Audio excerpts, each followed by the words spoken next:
Hello everybody, this is my first lecture on stock exchange.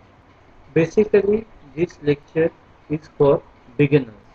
Means it is for layman who wants to start from scratch and who does not have any idea regarding stock market. Now what is stock market? Stock market is a secondary market. Now here the question may arise, then what is the primary market? Primary market means when the shares are first floated, that is IPO, initial public offering. It is called IPO. Then means when the company directly issues the share, and say when the public subscribe the share, then the public has the ownership to that share. It is, and the share floated is called equity share. And since the public has the ownership to that share, when the public subsequently wants to sell the share, he cannot approach the company, okay, come and buy my share. It is not like that. Though buyback option is there, but I am not discussing it. So basically what the say Mr. A is the shareholder of Reliance, and say after subsequently receiving the share from Reliance, Mr. A would approach the stock exchange to sell the share, and stock exchange is the secondary market. Basically there are two secondary market, two big stock exchanges are there, that is BSE and NSE.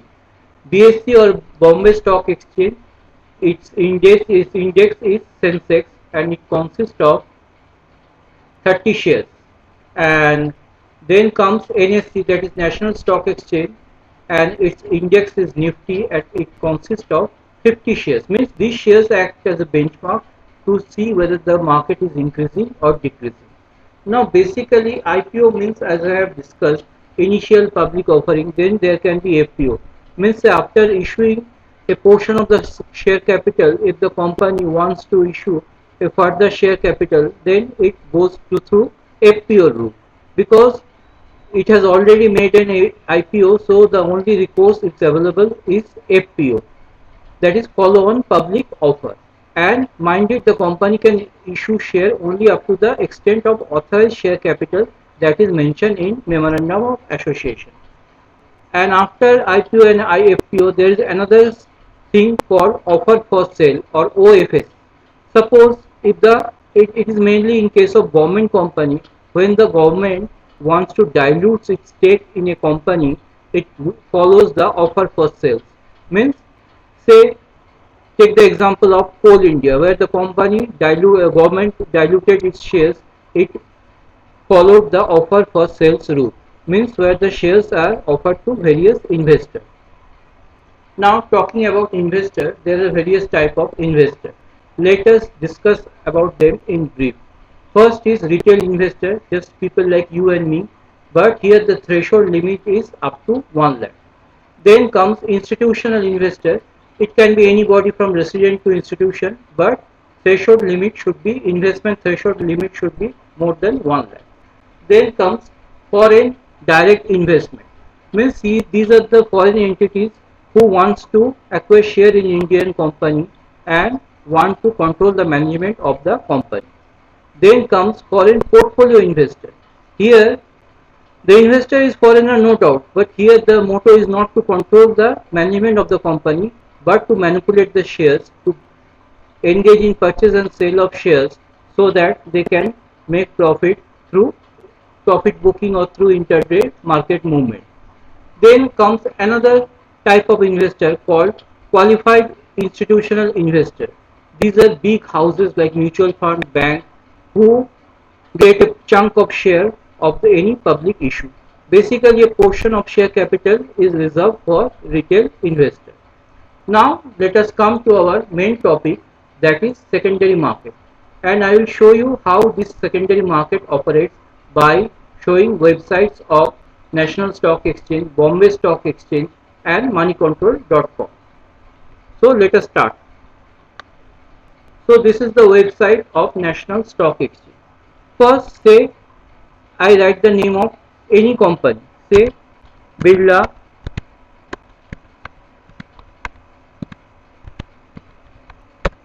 Corporation. I am not saying that you should buy the share of Birla Corporation, just for an example.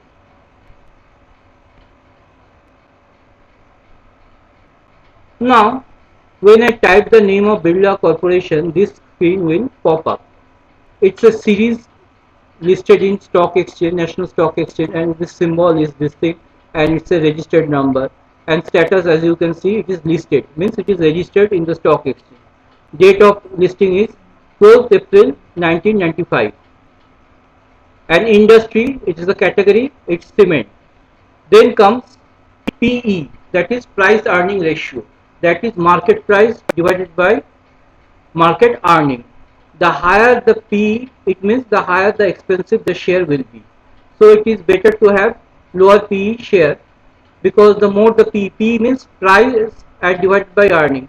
Means if it is 4 is to 2, then price is more than the earning. So it is not advisable to invest in those companies.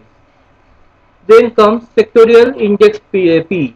As you can see, it is the main, it is industry sector is cement, and its sector says its PE is 23.87. So you can see its basic PE is more than the sectorial index, so it is not advisable to go for it. It is my recommendation, my personal recommendation. Then you can see face value. Now what is face value? Face value means the share at which it is purchased at the initial stage by the promoter. So face value is given as 10 and any dividend is computed on this face value. And the issued capital, this is the share that has been issued. There are two types of share capital, authorized and issue. Authorized means the total amount of share that the company can issue, maximum the company can issue, and issued means the company has issued up to this amount. Now you can see here previous close, it closed yesterday at this price, open at this price, close at this price. Now another important point is VWAP, volume weighted average price. Volume weighted average price. Now what is it? It means? It means that share quantity into price divided by the total quantity of that share. Now how to interpret this VWAP? If VWAP is higher than your price, last traded price, then it means it's a bullish market. But if your VWAP is lower than this last traded price, then it means a bearish market. Then it is not advisable to purchase the share. Basically, you should compare the value weighted average price with the share price and see whether it is more or less than the traded price. As you can see here, it is lower than this traded price, that is 9.9 rupees 924. So you can see it is very much bearish. Then you can see upper band and lower band, means this is the price band within which the price fluctuated. And intraday, this is the intraday low and this is the intraday high, and the price ended between this price, that is 924. Then also you can see 52 weeks high and low. 52 weeks means the 1 year, low was this much and high was this much, and market ended and the last traded price was this.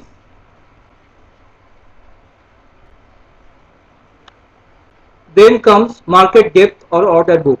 It shows that 10 quantity is available for bid, means purchase, and there is no seller.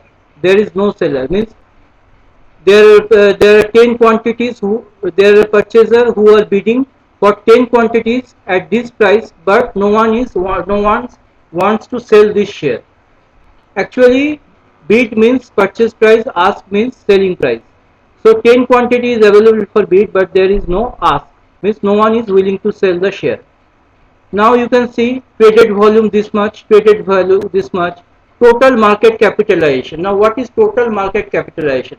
It means the number of outstanding equity share into the market price will give you the total market capitalization. Then comes free flow market capitalization. Now what is the difference between this total market capitalization and free flow market capitalization.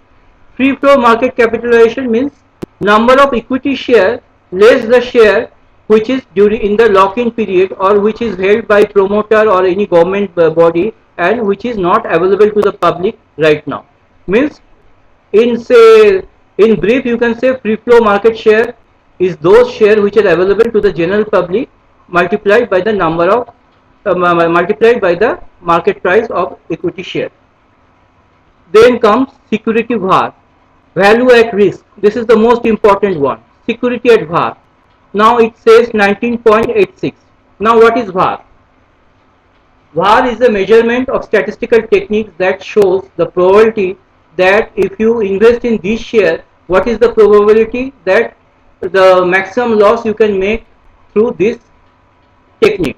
Means it shows 19.86 probability is that you will make a loss. The ideal bar should be 7. Ideal bar should be 7. If it is more than 7, don't go for that share.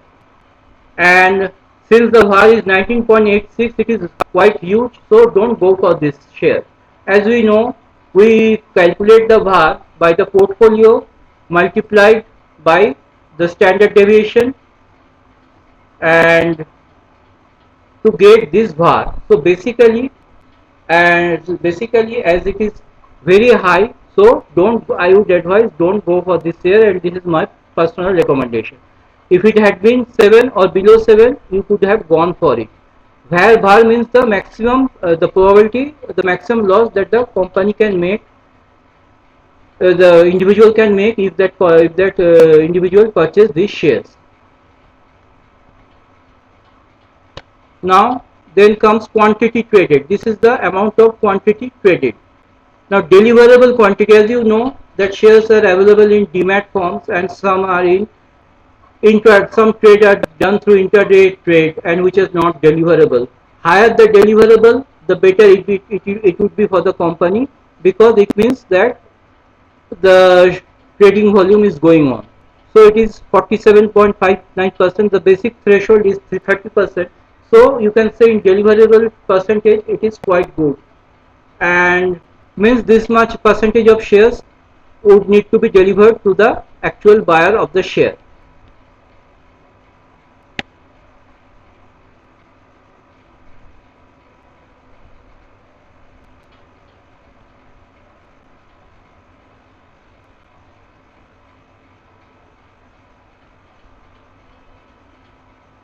So this is all about your trade information. Now intraday chart is there.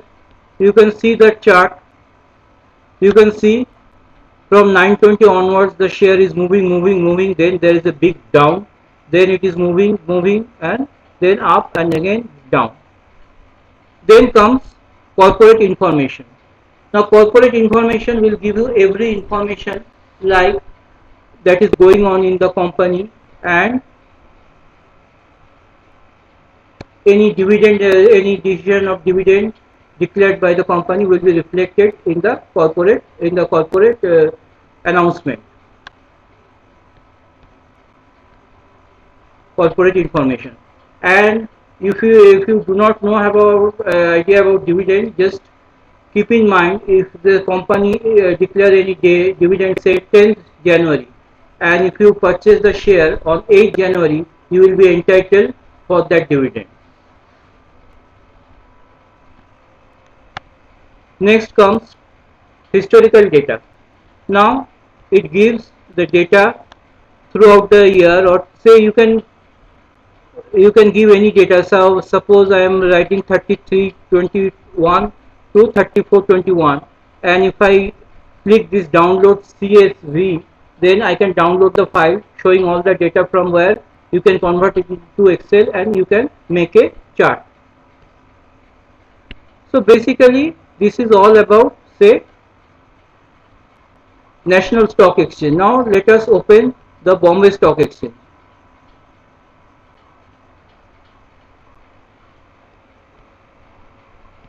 Now again I am writing Birla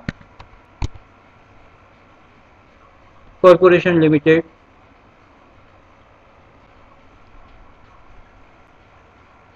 Again you can see those data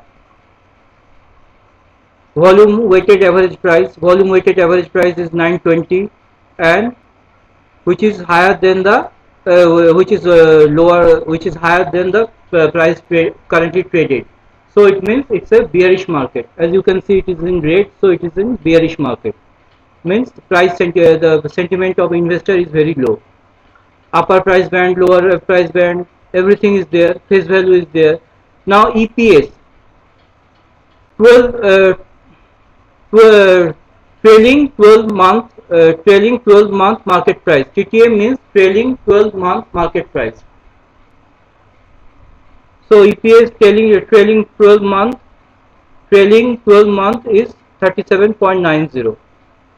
TTM, that is trailing 12 month. It is 12 month EPS is 37.90. P is 24.20, means it is very high. ROE means return on capital investment equity is 6.58. Category is listed, you can see, and industry is in the cement and cement product. Now you can see the market depth, and here there is no buyer and seller, you can see. Now the most important another is that result. You can see the result made by the company, how much is the EPS, how much is your net profit, you can see. And here also you can see the shareholding pattern. Here you can see on 31st March 21, 62.90 percentage held by the promoter, public held 37.10. So you need to see how much the share is held by the promoter and how much share is held by the public, and you need to see if there is any share held by the promoter has been pledged or not.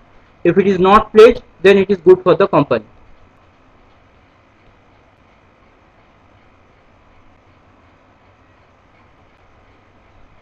Now again same delivery, last traded price, everything is there. Now let us come and see the moneycontrol.com.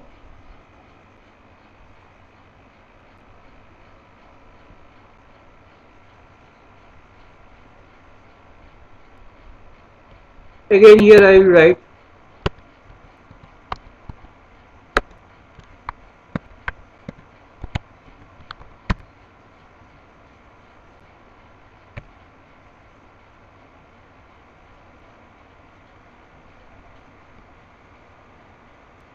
I am taking the name of Birla Corporation just for an example, just to illustrate it, and not for any other purpose.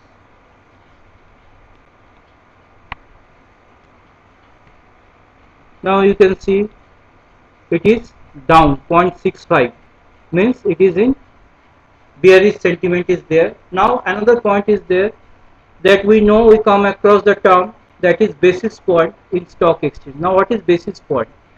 Basis point means 1% equal to 100 basis point. So if the market declines by 400 basis point, means in percentage term it is 4%. So you can see day range, 52-week volume, everything, every details is there. Upper control limit, lower control limit, everything is there. The volume weighted average price, 12-month trailing EPS, 12-month trailing price earning ratio, sector price earning ratio. So you can see sector price earning ratio is quite high, and this is the dividend yield, that is the yield provided by the company. Price to book value, price to capital.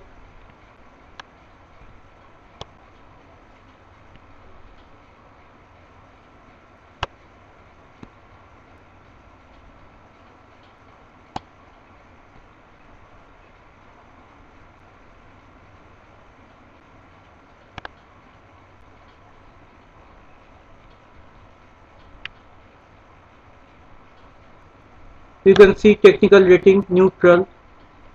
Then various details are there to analyze the stock, various Fibonacci series, classic, everything is there. Moving average method, everything is there. So if I want to make a industry comparison, you can see Birla Corporation and allied company in the peers group. So you can see their position in comparison to its peers. Debt to equity ratio, how much is debt to equity? The lower the debt to equity, it's better for the company. Means its leverage is its financial leverage will be quite low. So this is for all for today, and if we want to know anything more, so you can write on the comment, and I am planning to launch another video on how shares are traded live on Zerodha or other portal.